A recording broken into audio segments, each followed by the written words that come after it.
जिला न्यूज।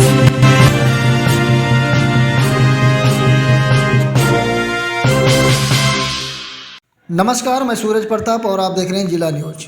भारत के संविधान शिल्पकार बाबा साहब डॉक्टर भीमराव अम्बेडकर, जिन्हें एक बड़े अर्थशास्त्री, न्यायविद, राजनीतिक, समाज सुधारक और राजनीतिक नेता के रूप में भी जानते हैं, उन्होंने संपूर्ण बहुजन समाज और महिलाओं के लिए काफ़ी काम किया। वे समाज से भेदभाव को खत्म करना चाहते थे। उन्होंने बौद्ध आंदोलन के लिए लोगों को प्रेरित किया और समाज में अछूतों को लेकर हो रहे भेदभाव के विरुद्ध अभियान चलाया था। उन्होंने हमेशा श्रमिकों, किसानों और महिलाओं के अधिकार के बारे में बात की।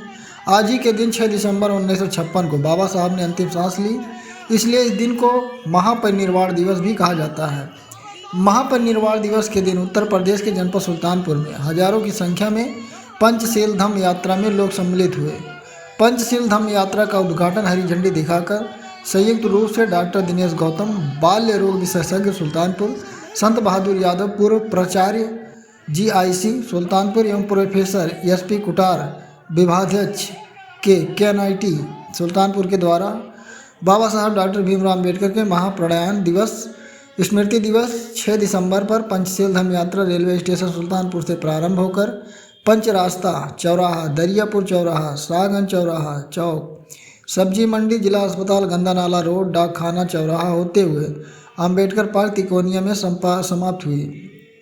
उक्त कार्यक्रम में जनपद सुल्तानपुर के हजारों बुद्ध एवं अम्बेडकर अनुयायियों ने डॉक्टर अम्बेडकर के प्रति अपनी श्रद्धांजलि अर्पित कर बाबा साहब को नमन किया।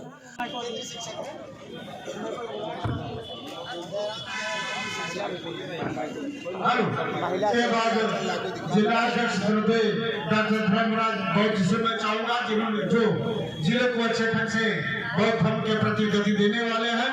आप भगवान बुद्ध और बाबा साहब के पुत्र सोसाइटी ऑफ इंडिया कार्याध्यक्ष है, आपसे भी निवेदन है आप पुष्प अर्पित करने रहिए।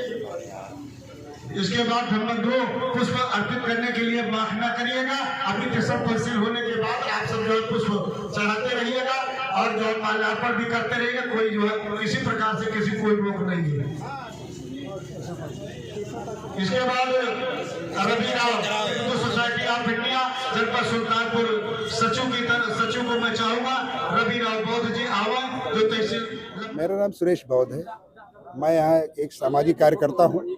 आज का एक कार्यक्रम बाबा साहब डॉक्टर BR अम्बेडकर के 67वें महापरिनिर्वाण दिवस के अवसर पर सुल्तानपुर जनपद में सभी अम्बेडकर अनुयायियों ने बाबा साहब के महापरिनिर्वाण के अवसर पर पंचशील धम्म यात्रा निकाली गई और हजारों हजार की संख्या में लोग यहाँ आ जाए।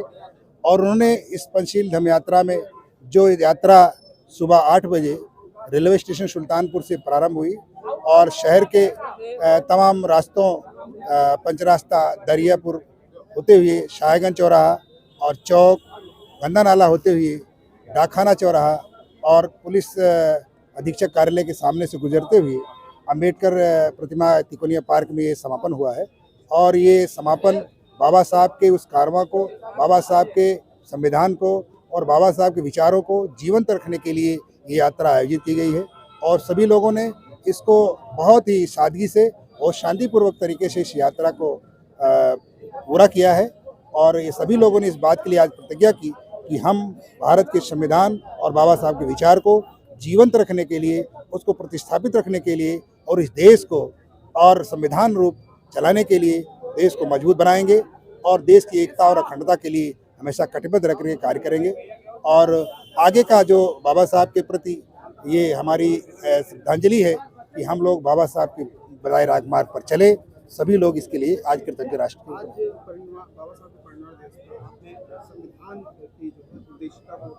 जी। इसका क्या उद्देश्य ये है कि आज के समय में जिस तरह से बाबा साहब के विचार और भारतीय जो संदर्भ में जो विचार चल रहे हैं, कहीं न कहीं विचार धारा की लड़ाई चल रही है, चाहे प्रत्यक्ष या परोक्ष रूप से क्यों न हो। उसमें सबसे बड़ा जो हम लोगों के अकॉर्डिंग होना चाहिए वो भारत देश संविधान से चलता है और संविधान पे कहीं न कहीं इस तरह के तमाम प्रश्न उत्तर उठ रहे हैं। इसलिए हमें आज महापरिनिर्वाण दिवस के अवसर पर बाबा साहब के उस जीवन के अंतिम काल में जो उन्होंने ग्रंथ 2 लिखे थे, भारतीय संविधान की रचना किया था और उन्होंने एक ग्रंथ लिखा था धार्मिक रूप बुद्धानि धम्मा, दोनों हमारे लिए, इस देश के लिए बहुत ही आवश्यक है।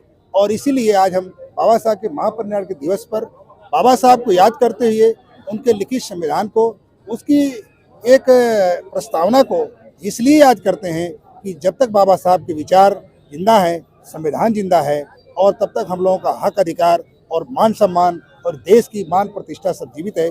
इसलिए हम लोगों को 6 दिसंबर के उपलक्ष्य में और हम इस प्रस्तावना को पढ़ रहे हैं। और ये प्रस्तावना हम लोग हर अवसर पर पढ़ते हैं, हर समय पढ़ते हैं, और हमारे लोग हमेशा इसको अपने जीवन में उतारने का, देश में कायम रखने का प्रतिज्ञा भी लेते हैं। इसलिए आज हमने 6 दिसंबर को इसको रखा है। और मेरे विचार से इस संविधान की प्रस्तावना का जो अनुपालन इस देश के लोग और इस देश की सरकार जिस दिन करने लगेगी, निश्चित तौर पर भारत अखंड होगा, भारत विश्व में अपना गौरव स्थापित करेगा। आज हम विकासशील से विकसित की तरफ जा सकते हैं, और वो संविधान के उस प्रस्तावना को अगर अमली जमा मूल रूप से प्रतिस्थापित किया गया तो